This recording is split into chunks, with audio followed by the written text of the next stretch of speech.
بسم اللہ الرحمن الرحیم۔ السلام علیکم۔ یہ کتاب آپ کے لیے کاشانہ بصیرت کی جانب سے ریکارڈ کی جا رہی ہے۔ کتاب کا نام ہے تہذیب نفس، سیر و سلوک امام خمینی کی نگاہ سے نگاہ میں۔ اب ہم کتاب کا پارٹ نمبر 34 پڑھیں گے۔ یونیورسٹیوں میں خدائی جذبے کو فروغ دیں۔ آپ کو چاہیے کہ یونیورسٹیوں کا رخ خدا کی طرف موڑ دیں اور انہیں روحانیت کی طرف لے چلیں۔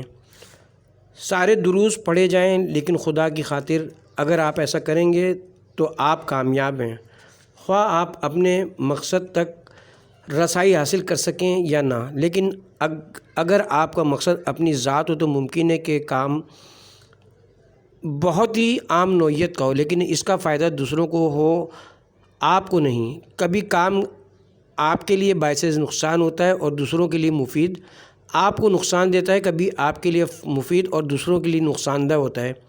آپ تو ایک اچھا کام کرنا چاہتے تھے، لیکن وہ اچھا ثابت ہونے کی بجائے نقصان دہ بن جاتا ہے، جبکہ آپ کا مقصد ایک ہوتا ہے۔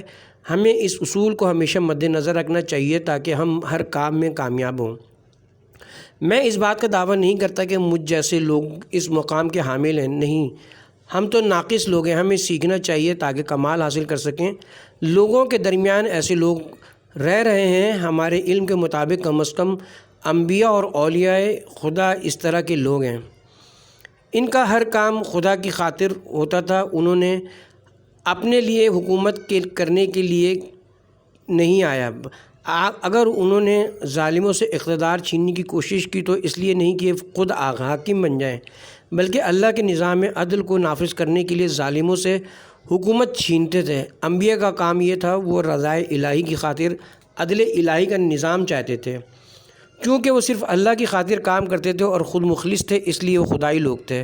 یہ تھی ان کے کاموں کی نوعیت۔ ہم لوگ ناقص ہیں، ہم اللہ کے حضور اعتراف کرتے ہیں کہ ہم نقائص کے حامل ہیں۔ ہم آخری دم تک اس طرح کامل نہیں بن سکتے جس طرح بننا چاہیے، لیکن اس اہم مسئلے کی طرف ہماری توجہ مبذول رہنی چاہیے۔ ہمیں ان مسائل سے چشم پوشی نہیں کرنی چاہیے۔ ہمیں کوشش کرنی ہوگی کہ ہم جو کام کریں وہ خدا کی خاطر ہو۔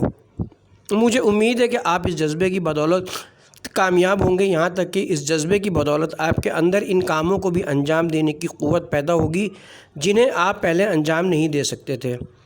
اللہ تبارک و تعالیٰ اس قسم کے جذبے اور اس قسم کے کام کی تائید اور حمایت فرماتا ہے۔ چنانچہ ہم دیکھتے ہیں کہ انبیاء خالی ہاتھ آتے تھے اور بڑے بڑے کارنامے انجام دیتے تھے۔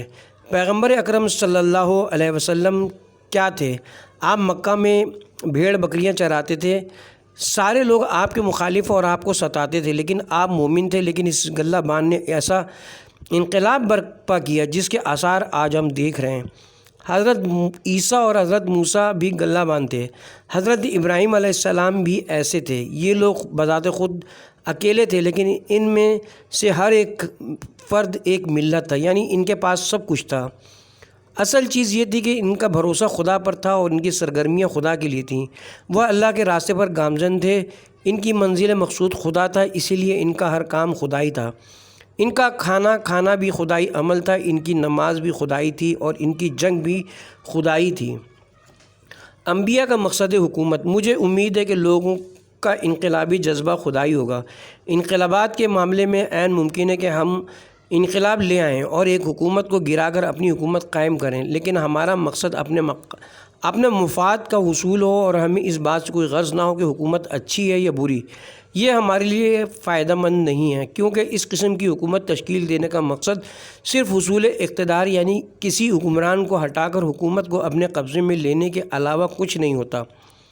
ان دونوں کے مقصد اور ہدف میں کوئی فرق نہیں۔ الفاظ دیگر، ایک حکومت ختم ہوتی ہے اور دوسری حکومت وجود پذیر ہوتی ہے۔ ان دونوں میں کوئی فرق نہیں، دونوں یکساں ہیں۔ دنیا میں رونما ہونے والے انقلابات کا یہی حال ہوتا ہے، ان میں کوئی فرق نہیں ہوتا۔ کبھی لوگ اٹھ کھڑے ہوتے ہیں اور ایک اچھے مقصد کے تحت انقلاب برپا کرتے ہیں، لیکن ان کا مقصد خدائی نہیں ہوتا۔ قوم و ملت کی خدمت کے جذبے سے سرشار لوگ کام کرنا اچھی بات ہے۔ ممکن ہے کہ کچھ لوگ اس کی تعریف کریں، لیکن اصل ہدف یہ نہیں۔ اصل مقصد اور ہدف یہ ہونا چاہیے کہ انسان اپنے کاموں کو خدا کی خاطر انجام دے، خواہ حکومت کی تشکیل کا معاملہ ہو یا ثقافتی انقلاب کا یا دیگر انقلاب کا۔ اللہ کے ہاں اس جذبے کی قدر و قیمت ہے، انبیاء اس کے مصداق ہیں۔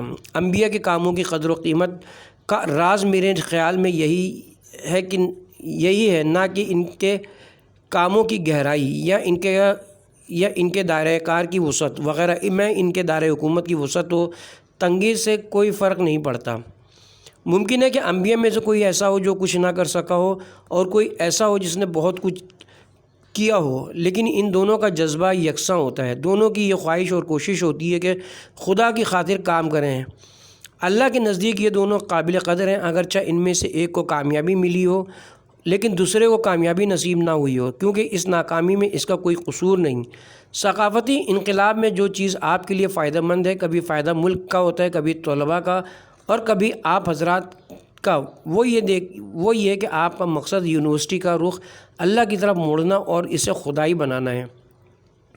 درس جو بھی پڑھا جائے اس میں کوئی حرج نہیں۔ اسلام سارے مفید دروس کا حامی ہے، سوائے بعض نقصان دہ اور دروس کے جن سے اسلام نے منع کیا ہے۔ جو چیز ہمارے لیے مفید ہے وہ یہ ہے کہ ہم اسی اسلامی کام میں للہیت پیدا کریں تاکہ ہمارا یہ کام خدائی ہو، یعنی ہم خدا کی خاطر کام کریں۔ یہ خود آپ کے فائدے میں، آپ کامیاب ہوں تب بھی آپ کے فائدے میں ہے، اور اگر کامیاب نہ ہوں تب بھی مفید ہے۔ اگر یہ جذبہ پیدا ہو تو آپ یقیناً یہ کوشش کریں گے کہ اچھا کام کریں۔ اگر مقصد خدائی ہو تو انسان من مانی نہیں کر سکتا۔ اب جو ہو سو ہو، یقیناً جب جذبہ خدائی ہو اور نیت خدا کے لیے خالص ہو تو انسان اپنے کاموں کو اللہ کی پسند کے مطابق انجام دینے کی کوشش کرتا ہے۔ وہ اس زاویے سے اپنے کام میں کامیاب ہے۔ اگر وہ اس کام کو انجام نہ دے سکے تو یہ اس کے دائرے اختیار سے باہر کی بات ہے۔ وہ اس سے زیادہ طاقت اور قوت نہیں رکھتا تھا۔ اللہ کے ہاں اس شخص کی قدر و قیمت اس شخص کے برابر ہے جو اپنے کام کو انجام دینے پر قادر ہو۔ خدائی جذبہ چراغ راہ۔ اگر علوم یہاں تک کہ عرفان و توحید کا علم حاصل کرنے کا مقصد اصطلاحات کا ڈھیر لگانا ہو جیسا کہ ہے، یا علم برائے علم ہو، تو یہ امر سالک کو مقصد سے نزدیک کرنے کی بجائے دور کر دیتا ہے۔ اور اگر حصول علم کا مقصد حق جوئی اور حق پرستی ہو تو جو بہت کم ہوتا ہے، تو یہ امر چراغ راہ اور شمع ہدایت ہے۔ علم ایک نور ہے جسے اللہ اس شخص کے دل میں ڈال دیتا ہے جسے وہ چاہے۔ علم کے ایک گوشے تک رسائی کے لیے بھی نفس کی تطہیر و تہذیب اور تزکیہ، یعنی نفس اور دل کو غیر اللہ سے پاک کرنے کی ضرورت ہوتی ہے۔ اخلاقی رذائل سے نجات حاصل کرنے کی تو بات ہی اور ہے۔ اخلاقی رذائل سے نجات کے لیے زبردست مجاہدت اور ریاضت کی ضرورت ہوتی ہے۔ اسی طرح عمل کو اللہ جل جلالہ کی رضا کے منافی امور سے پاک کرنا اور اعمال صالحہ کو پابندی کے ساتھ انجام دینا بھی جوئے شیر لانے کے مترادف ہے۔ صالح اعمال کے سر فہرست واجبات ہیں، اس کے بعد مستحبات کی ممکنہ ادائیگی، اور وہ بھی اس حد تک جو انسان کو غرور اور خود پسندی سے دوچار نہ کرے۔ کام کی قدر و قیمت خدائی مقاصد پر موقوف ہے۔ آپ کوشش کریں کہ آپ کا مقصد کا محور خدا ہو۔ آپ خدا کی خاطر اور بندگان خدا کی تربیت کی خاطر کام کریں، نہ کہ ریا اور خود نمائی کے لیے، ورنہ آپ کا شمار علماء سو میں ہوگا جن کی بدبو سے اہل جہنم بھی تنگ آ جائیں گے۔ یہ حدیث نبوی کی طرف اشارہ ہے جس میں فرمایا گیا ہے کہ عالم بے عمل کی بدبو سے اہل جہنم کو اذیت ہوتی ہے۔ جو لوگ خدا کو پا لیتے ہیں اور اس سے عشق کرتے ہیں، ان کا مقصد صرف اور صرف خدا ہوتا ہے۔ اس مقصد کی بدولت ان کا ہر کام خدا کے لیے ہوتا ہے۔ ان کی جنگ، ان کی صلح، ان کی شمشیر زنی اور نبرد آزمائی، ہر کام کا محور خدا ہوتا ہے۔ خندق کے دن حضرت علی علیہ السلام کی ایک ضربت ثقلین کی عبادت سے بہتر ہے۔ اگر مقصد خدائی نہ ہو تو عظیم فتوحات بھی ذرا برابر حیثیت نہیں ہے۔ بیٹے نہ صوفیانہ گوشہ نشینی اغراض عرفان اور حرمان کا میزان۔ بیٹے نہ صوفیانہ گوشہ نشینی حقانیت پر دلیل ہے، اور نہ معاشرے میں وارد ہو کر حکومت قائم کرنا حق سے روگردانی پر گواہ ہے۔ اعمال نیت اور مقاصد سے تولا جاتا ہے، اعمال نیت اور مقاصد سے تولا جاتا ہے۔ بسا اوقات کوئی عابد و زاہد ابلیس کے دام میں گرفتار ہے اور دام میں گستر تناسب حال پر انانیت و خود غرضی، غرور و عجب، خلق اللہ کے تحقیر، شرک خفی جیسے پھندوں سے اس بندے کو حق سے دور کرتے ہوئے شرک کی طرف کھینچے لیے جاتا ہے، جبکہ کتنے حکمران ایسے ہیں جو خدائی مقصد کے باعث قرب الہی کے سرچشمے سے سیراب ہوتے ہیں۔ حضرت داؤد پیغمبر اور حضرت سلیمان علیہ السلام اور ان سے بڑھ کر ہمارے نبی صلی اللہ علیہ وآلہ وسلم اور آپ کے برحق جانشین علی ابن ابی طالب علیہ السلام اس کے مصداق ہیں۔ حضرت مہدی علیہ السلام بھی اپنی عالمگیر حکومت کے دور میں ایسا ہی کریں گے۔ پس عرفان اور محرومیت دونوں کا دار و مدار نیت اور مقصد پر ہے۔ نیتیں اور مقاصد نور فطرت سے جس قدر قریب تر ہوں، نیز حجابوں سے یہاں تک کہ نورانی حجابوں سے بھی جس قدر زیادہ منزہ ہوں، اس حساب سے نور کے سر چشمے سے نزدیک تر ہوں گے، یہاں تک کہ غیر اللہ سے وابستگی کی گفتگو بھی کفر محسوب ہوگی۔ عارف اور زاہد بننے کا معیار: اگر کوئی شخص جنوں اور انسانوں کی حکومت پر قابض ہو جائے لیکن اس کا مقصد خدائی ہو تو وہ عارف اور زاہد محسوب ہوگا۔ اس کے برعکس اگر اس کا مقصد نفسانی اور شیطانی ہو تو وہ جو کچھ حاصل کرے گا اس کے حساب سے خدا سے دور ہو جائے گا، اگرچہ وہ تسبیح کا ایک دانہ ہی کیوں نہ ہو۔ مخلص لوگوں کی عبادات کی کیفیت: جب تک عبودیت، غیریت دوئی اور ذاتی تشخص کے آثار باقی ہوں، نیز عابد، معبود، عبادت، اخلاص اور دین کا احساس باقی ہوگا، تب تک دوئی اور انانیت کے اثرات موجود رہیں گے۔ یہ امراض معرفت و عرفان کے ہاں شرک کے محسوب ہوتا ہے۔ ارباب خلوص کی عبادت محبوب کے تجلیات کی تصویر ہے۔ ان کے دلوں میں خدائے واحد کی ذات حق کے علاوہ کسی چیز کا تصور نہیں ہوتا، اور باوجود اس کے کہ افق ارکان عالم وجود سے متصل ہوتا ہے، نیز وہ لوگ حقیقی قربت مطلقہ اور ذاتی تعلق و وابستگی مٹا چکے ہوتے ہیں، اور اس کے باوجود وہ بندگی کے جملہ آداب اور عبودیت کی تمام ذمہ داریوں کو نبھاتے ہیں۔ ان کی عبودیت و ودیت اور سوچ بچار پر مبنی نہیں ہوتی بلکہ تجلی پر مبنی ہوتی ہے۔ معراج کی شب رسول اللہ صلی اللہ علیہ وسلم کی نماز میں اس نقطے کی طرف اشارہ موجود ہے۔ علی علیہ السلام کے اخلاص ضربت خندق کی برتری کی وجہ: خندق کے دن علی کی ایک ضربت ثقلین کی عبادت سے افضل ہے، یہ بلا وجہ نہیں۔ ایک شخص کو مارنے کے لیے ایک ہاتھ اوپر سے نیچے کی طرف حرکت میں آئی اور بس۔ البتہ اس کی ایک اور وجہ ہے کہ پورا اسلام پورے کفر کے مقابلے میں اتر آیا تھا، چنانچہ اگر خندق کے دن مسلمان شکست کھا جاتے تو اسلام کا خاتمہ ہو جاتا۔ یہ اس ضربت کی عظمت کا ایک پہلو ہے۔ اس کا دوسرا پہلو امیر المومنین علیہ السلام کا اخلاص اور خدائی جذبہ ہے۔ جب آپ اس شخص کے سینے پر بیٹھ جاتے ہیں اور وہ آپ کی طرف لعاب دہن پھینکتا ہے تو روایت کی روح سے آپ اس کے سینے سے اس لیے اتر جاتے ہیں کہ اسے قتل کرنے میں کہیں ذاتی انتقام کا جذبہ اثر انداز نہ ہو اور وہ اس عمل کی للہیت ختم نہ ہو جائے۔ اگرچہ ایسی بات نہیں تھی لیکن آپ احتیاط فرما رہے تھے۔ اس شخص کی ایک ضربت کے اندر موجود جذبہ تمام عبادات سے زیادہ وزنی ہے۔ یہ وہ جذبہ ہے جو عبادت کو عبادت بناتا ہے۔ مشرک، غیر مشرک، بت پرست اور بت پرستی نہ کرنے والے سبھی بعض ظاہری اذکار و آداب کے حامل ہوتے ہیں۔ ظاہری طور پر سب یکساں ہوتے ہیں۔ ابو سفیان بھی نماز پڑھتا تھا اور معاویہ بھی امام جماعت تھا۔ ظاہری صورتیں یکساں تھیں۔ نماز کے مقام کو بلند کرنے والی چیز وہ روح ہے جو نماز کے اندر پھونکی جاتی ہے۔ اگر یہ روح موجود ہو تو نماز کی عظمت میں اضافہ ہوتا ہے، نماز خدائی بن جاتی ہے۔ لیکن اگر نمازی اپنی خاطر عبادت کرے تو یہ نماز الہی نہیں۔ ہم سب کی حالت یہی ہے، ہم ایک دوسرے کو دھوکہ نہ دیں۔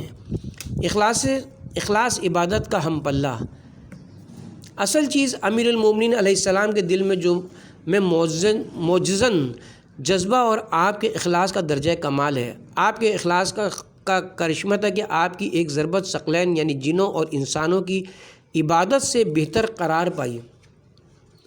اخلاص کی اہمیت اور ضرورت۔ اخلاص اعمال کی روح ہے، للہیت، اور اخلاص وہ اکسیر ہے جو عمل کی قدر و قیمت کو بڑھاتا ہے، اگرچہ اس کا مادی حجم کم ہو۔ ممکن ہے کہ ایک عمل کا مادی حجم بہت کم ہو، لیکن اس کا روحانی حجم تمام اعمال یا اکثر اعمال سے زیادہ ہو۔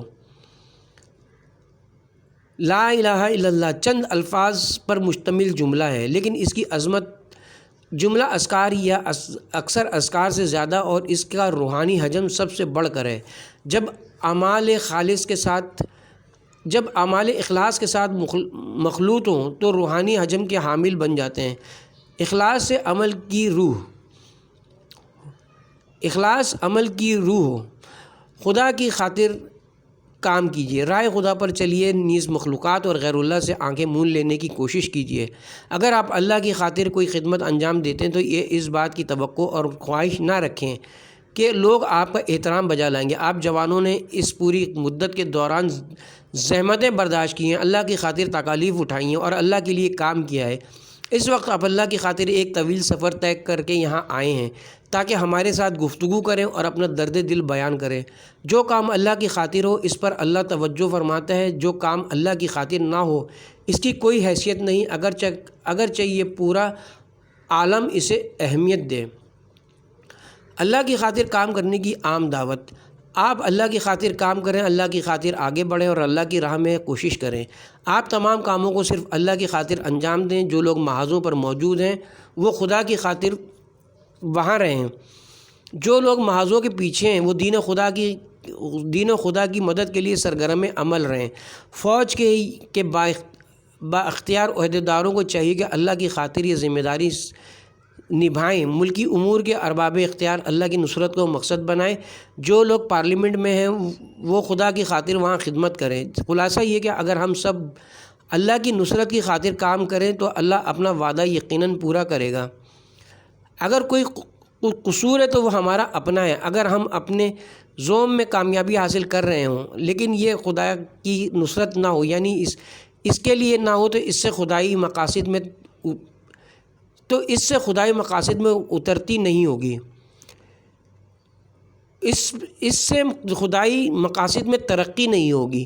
خدائی مقاصد سے مراد مظلوموں کی مدد، محتاجوں کی نصرت، احکام اسلام کی ترویج، ظلم کے پنجے سے مظلوموں کی رہائی اور ستمگروں کا قلع کما کرنے کی جدوجہد وغیرہ ہیں، بشرطے کہ یہ سب اللہ کی خاطر ہو، حکم خدا کا ہو اور عمل ہمارا۔ اگر اللہ کا فرمان یہ ہوتا کہ اپنے گھروں میں جا کر بیٹھ جاؤ تو ہم اپنے گھروں میں بیٹھ جاتے ہیں۔ جب وہ فرماتا ہے یعنی جنگ کرو تو ہم اس کی اطاعت کے لیے لڑتے ہیں۔ جب ہماری جنگ اللہ کی خاطر ہے تو شکست تو فتح دونوں برابر ہیں، کیونکہ خدائی جذبہ یا مقصد بذات خود فتح ہی فتح ہے۔ جس چیز کا تعلق روحانیتوں اور ایک دوسرے عالم سے ہو وہ ہمارا سرمایہ حیات ہے۔ اگر یہ سرمایہ ہمارے ہاتھوں میں ہو تو ہمارے لیے اس بات سے کوئی فرق نہیں پڑتا کہ ہم شکست کھا جائیں یا کامیاب ہوں۔ اگر ہم اس سرمایہ سے محروم ہوں تب بھی فتح و شکست مساوی ہیں، بلکہ ظاہری کامیابیوں میں حقیقی شکست کی مقدار زیادہ ہوگی۔ عقل اور ضمیر کی آواز خدا کے لیے کام کرو۔ ہمیں خدا اور اصلی مقصد کی خاطر اپنے ذاتی اغراض کو پیروں تلے کچلنا چاہیے۔ ہمیں خدا کے لیے وقف ہونا چاہیے کیونکہ ہمیں اس نے بھیجا ہے اور ہمارا سب کچھ اس کا ہے۔ طاقت اور نعمت کا سرچشمہ وہی ہے، وہ آسمانوں اور زمین کا نور ہے۔ خدا عقل اور ضمیر کا فرمان یہی ہے کہ ہم اس ہستی کی خدمت کریں جس نے ہمیں ہر چیز عطا کی ہے۔ ہماری آرزوئیں اور خواہشات کا محور یہ ہونا چاہیے کہ ہم اس کے دین کی تقویت کریں اور لوگوں کے درمیان اسلام کی ترویج کریں۔ یہ تب ہوگا جب آپ اختلافات سے دستبردار ہو کر متحد ہو جائیں۔ خدا نہ کرے کہ آپ میں اختلاف ہو، انشاءاللہ ایسا نہیں ہوگا۔ کاموں میں نیک نیتی۔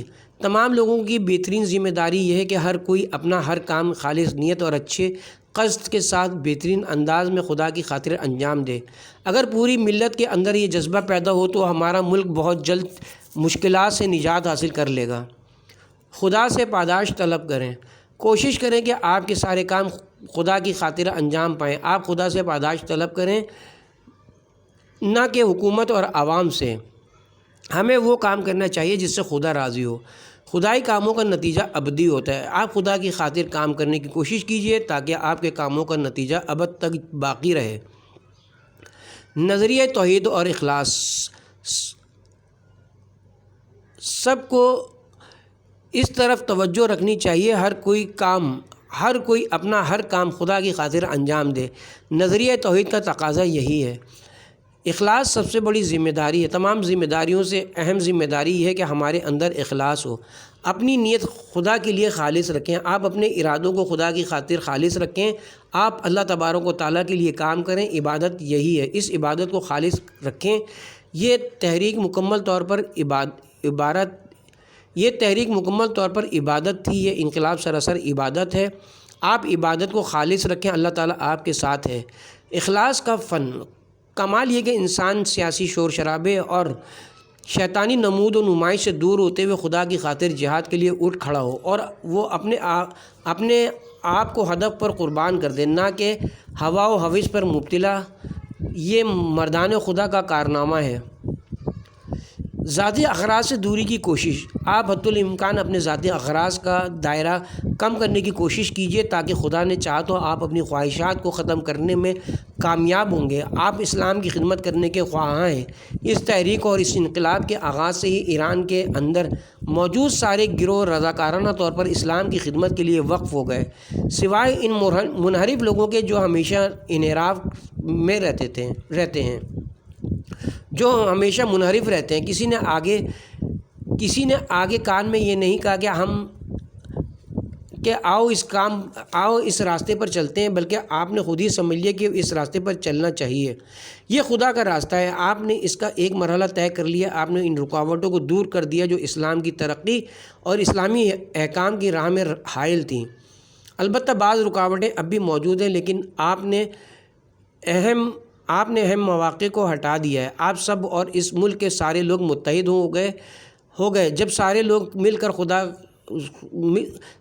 لوگ مل کر فداکاری کا ثبوت دے رہے تھے تو اس وقت کوئی طاغوت مد نظر نہیں تھا، بلکہ اللہ تھا، بلکہ آپ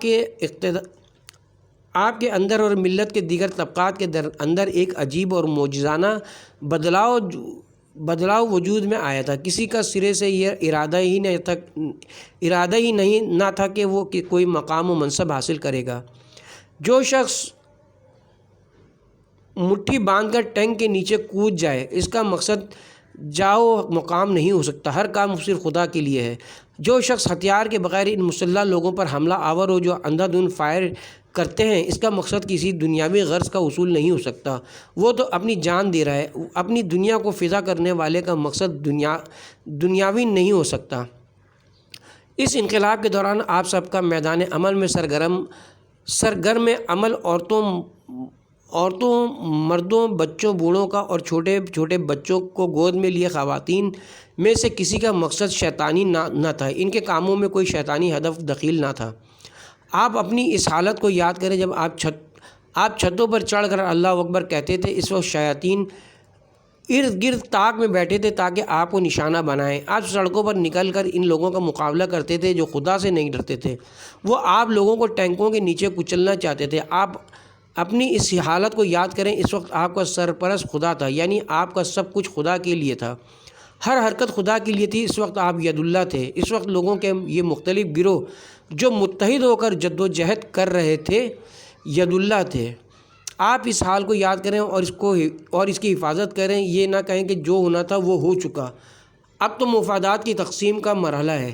بندر بانٹ کی بات غلط ہے۔ مفادات کی تقسیم کی بات وہ کرتے ہیں جنہوں نے دنیاوی مفاد کے لیے کام کیا ہو۔ آپ لوگوں نے اپنی جانوں کا نذرانہ اخلاص کے طبق میں سجا کر پیش کیا۔ کیا آپ نے پیٹ کی خاطر ان کاموں کو انجام دیا تھا جو آپ مفادات کی تقسیم کی بات کریں؟ اس قسم کی تقسیم کی کوئی گنجائش نہیں ہے۔ آپ خدا سے مانگیں، خدا سے پاداش طلب کریں۔ آپ نے اپنی جانوں کا نذرانہ خلوص کے طبق میں سجا کر پیش کیا تھا۔ یہ دنیاوی چیزیں اس قربانی کی پاداش نہیں بن سکتیں۔ کیا آپ اپنی جان کا نذرانہ پیش کرنے کے عوض ایک عدد گھر کے طالب ہیں، ایک دکان کے طالب ہیں، ایک عہدے کے طالب ہیں؟ کیا سرے سے ہر یہ چیزیں اس قربانی کی پاداش بن سکتی ہیں؟ کیا یہ معقول ہے کہ اپنی ذات، اپنی جوان اولاد اور اپنا سب کچھ قربان کرنے والا شخص اب یہ مطالبہ کرے کہ اس قربانی کے بدلے مجھے ایک گھر دو؟ کیا اس قربانی کی کوئی قیمت ہو سکتی ہے؟ اس فداکاری کی پاداش خدا کے علاوہ کوئی نہیں دے سکتا۔ اگر یہ پوری دنیا آپ کو دے دی جائے تب بھی یہ اس قربانی کا عوض نہیں ہو سکتی۔ آپ اس جذبے کی حفاظت کریں، اس جذبے کی طرف لوٹ جائیں۔ آپ دوبارہ شیطان کی قیادت میں نہ جائیں، طاغوت کی سرپرستی قبول نہ کریں۔ اگر اس جذبے کو محفوظ رکھا جائے تو آج بھی آپ پر اللہ کی اسی ولایت کی حکمرانی ہوگی اور کوئی چیز اس کا نعم البدل نہیں بن سکتی۔ خدائی مقاصد کو اپنانے کی کوشش۔ میں ڈاکٹروں کا شکریہ ادا کروں گا اور ان سے عرض کروں گا کہ اللہ تعالیٰ اپنی راہ میں جہاد کرنے والوں کو بڑی اہمیت دیتا ہے۔ راہ خدا کے مجاہدوں کے کئی مدارج ہیں۔ ان مدارج میں سے ایک یہ ہے کہ انسان خدا کی خاطر بیماریوں کا علاج کریں۔ خاص کر ہمارے موجودہ دور میں آپ لوگوں کی سرگرمیاں بلا مبالغہ راہ خدا میں جہاد کے مترادف ہیں۔ البتہ آپ لوگوں کو چاہیے کہ توجہ برتیں، اللہ کی راہ میں جد و جہد کریں اور اس کے لیے مجاہدت سے کام لیں۔ جو کام اللہ کے لیے انجام پاتا ہے وہ دائمی ہو جاتا ہے۔ خدائی امور دائمی اور زندہ و جاویدان ہو جاتے ہیں۔ جو امور مادہ و طبیعت کے لیے انجام پاتے ہیں وہ خود مادہ و طبیعت کی طرح ختم ہو جاتے ہیں۔ آج آپ ڈاکٹر حضرات راہ خدا کے مجاہد ہیں۔ کوشش کیجئے کہ آپ کے اغراض مادی نہ ہوں بلکہ خدائی ہوں۔ اگر آپ کے ارادے خدائی ہوں تو مادی فوائد خود بخود حاصل ہوں گے، لیکن یہ مادی مقصد بھی خدائی بن جائے گا۔ یہ اس کا لازمہ ہے۔ اگر آپ کے اغراض مادہ ہوں تو یہ معاملہ درست نہیں ہے۔ اگرچہ آپ لاکھ کہیں کہ آپ کا مقصد خدائی ہے، اصل کسوٹی یہ کہ ملت کے تمام طبقات، حکومت، پارلیمنٹ، غرض سب اپنے اغراض کو اللہ کی پسند کا تابع بنائیں تاکہ سارے امور خدائی بن جائیں۔ تب ہم انبیاء کے مشن کے ایک گوشے تک رسائی حاصل کر سکیں گے۔ خود نمائی عمل کو باطل بنا دیتی ہے۔ تمام عبادتوں کی اہم ترین ایک شرط یہ ہے کہ عمل اخلاص پر مبنی ہو۔ اگر خدا نخواستہ کوئی شخص کسی عمل کو خود نمائی اور دکھاوے کی خاطر انجام دے اور اپنے عمل کی خوبی کا دوسروں کے سامنے چرچا کرے تو اس کا عمل باطل ہے۔ حصول معرف میں اخلاص کا کردار۔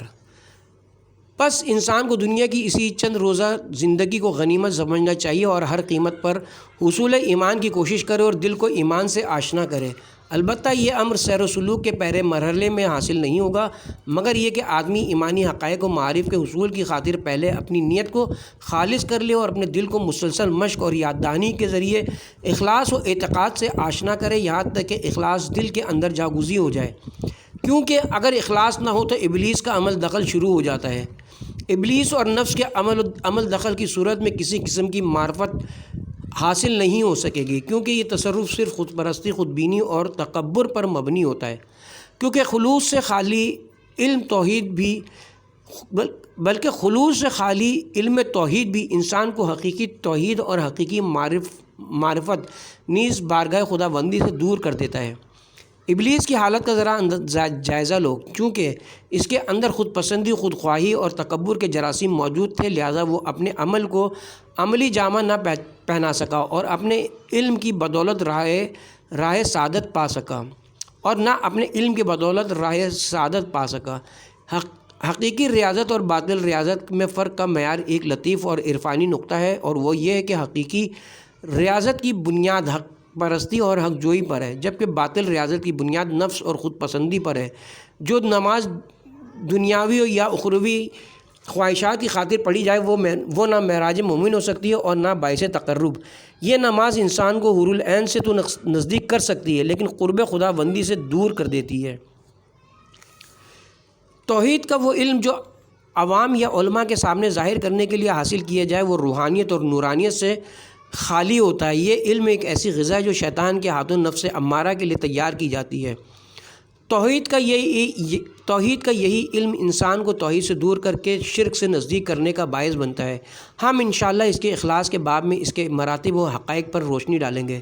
خلاصہ یہ کہ اصول اخلاص کے بعد ہی حقیقت کی راہ کو پانا ممکن ہے۔ چنانچہ قرآن کریم کے سورہ صفات کی آیت نمبر 159 اور 160 میں ارشاد ہوتا ہے، اللہ کے مخلص بندوں کے سوا جو شرک اور دوئی کے تمام مراحل و مراتب سے بری ہیں، نیز عالم رنگ و بو اور مادیت کی کثافتوں سے پاک و خالص ہیں، اللہ دوسرے لوگوں کی توصیف سے منزہ ہے۔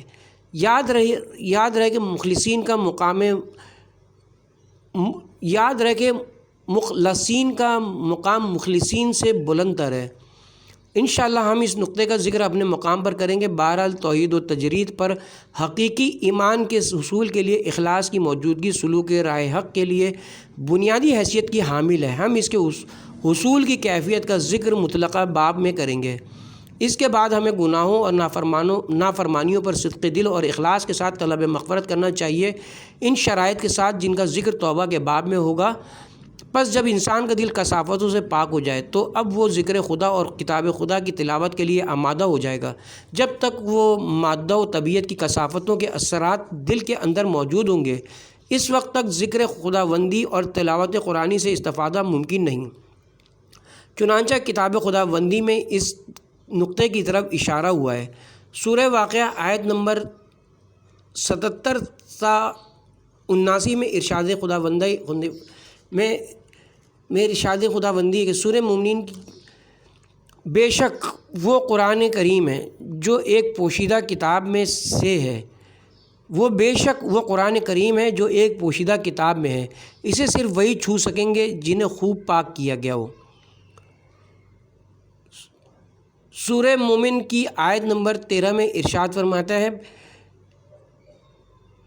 وہی ہے جو تمہیں اپنی نشانیاں دکھاتا ہے اور تمہارے لیے آسمان سے رزق نازل کرتا ہے، اور نصیحت حاصل نہیں کرتا مگر وہ جو توبہ کرے۔